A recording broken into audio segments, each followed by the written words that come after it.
Welcome to Pod Crawlers. Hope you're having a fantastic week. I'm Eric. I'm Kelly. This episode, we will tackle a movie that some have called a cult classic. They have fond memories of it from when they were kids. I haven't. Those memories or those recollections. The Monster Squad. A movie that some people have kind of compared to the Goonies. Is there a comparison? We'll find out a little later on in the show. And we have Hilary Swank's masterpiece, The Reaping. Yeah, masterpiece.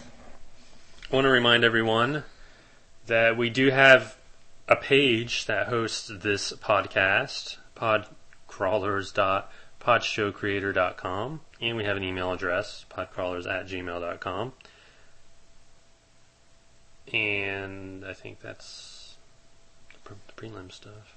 Okay. Okay, fantastic.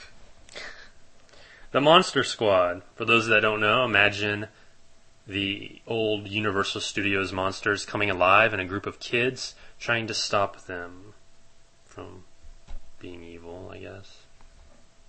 Yeah. Basically, that's it. Kind of interesting. Yes. I would not call it the Goonies by any means.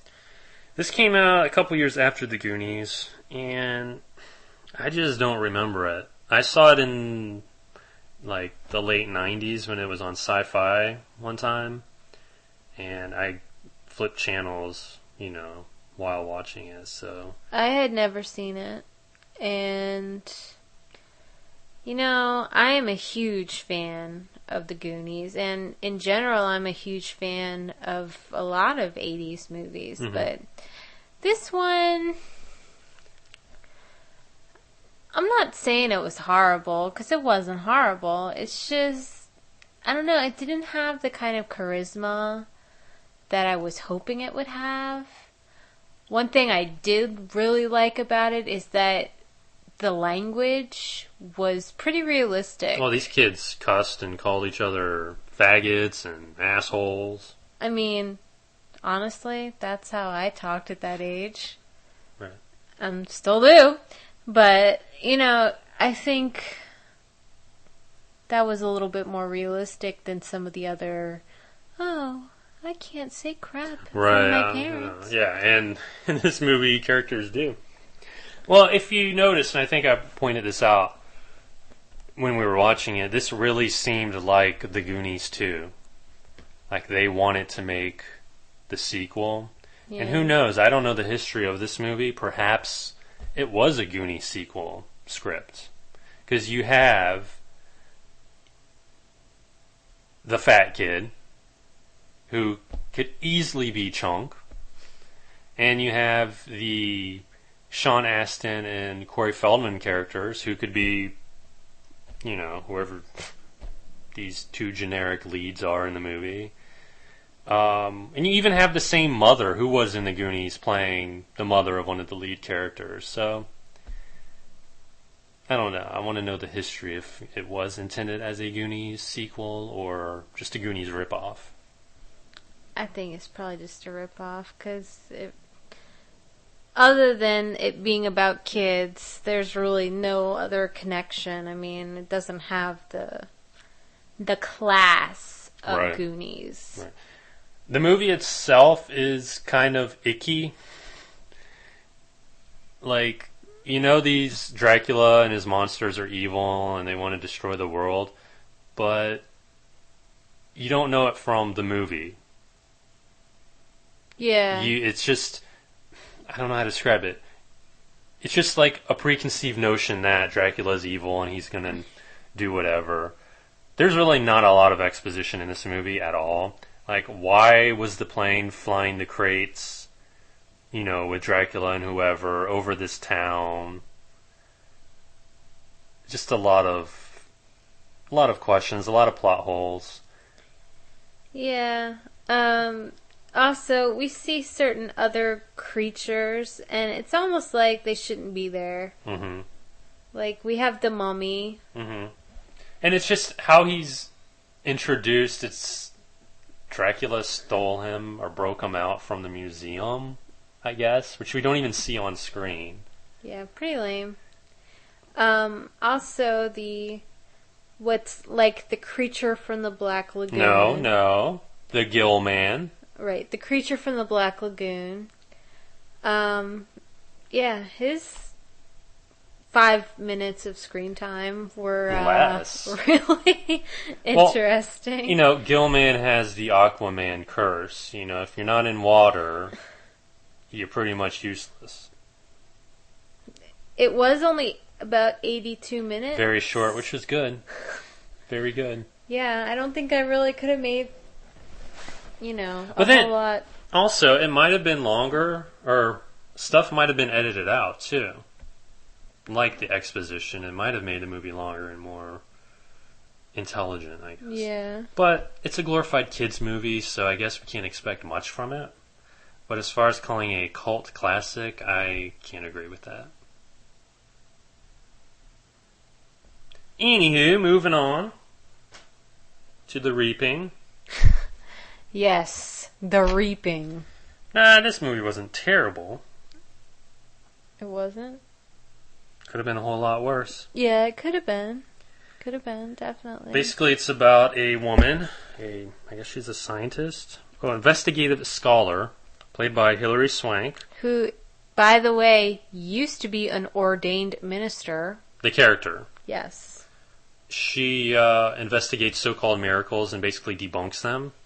Well, so happens in the deep south of Louisiana, a small town is experiencing the 10 biblical plagues.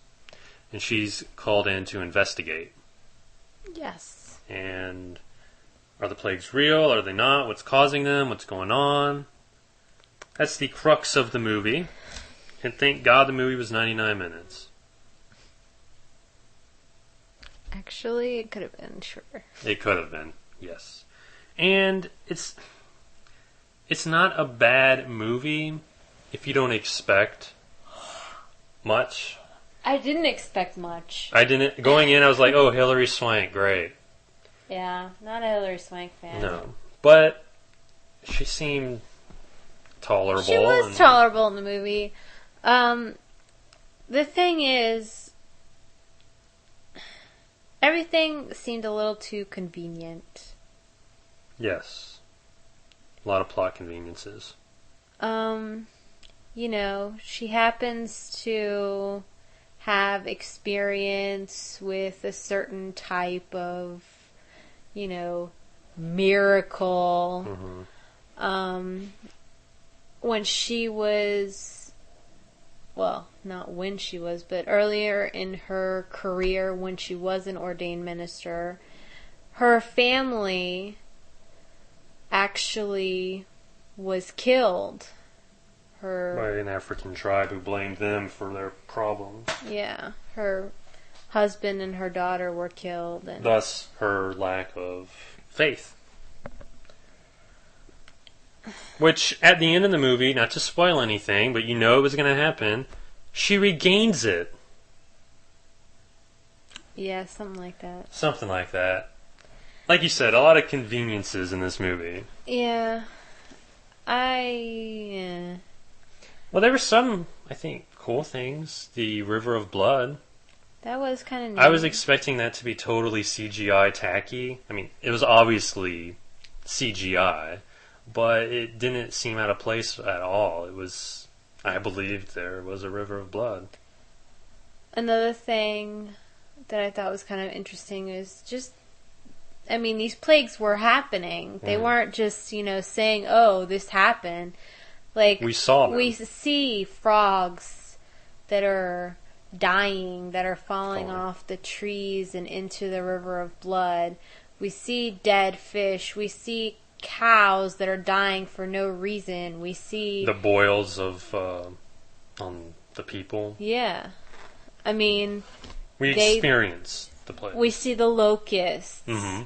There's definitely signs of the apocalypse, and it's just, it wasn't tacky. Right. So I do give it props, and I guess I may be exaggerating. It wasn't that bad. It just, I'm not sure if I expected more or if I expected less. Like, Right. that's how I feel about it. Maybe I expected less when it started, and then it was pretty decent, so then I expected more, and it kind of fizzled out, but I don't know. It was okay. I wouldn't recommend it, No. but if it's on TNT or USA, which it will be soon, I'm sure, it's worth a little watch if you got nothing else. Sci-fi. Yeah. Want to mention that Stephen Ray is in it, and he's one of those overlooked actors, I think. He basically has all of his scenes by himself, which, if you think about it, it was probably an afterthought or whatever. But I don't know, he was effective in his role.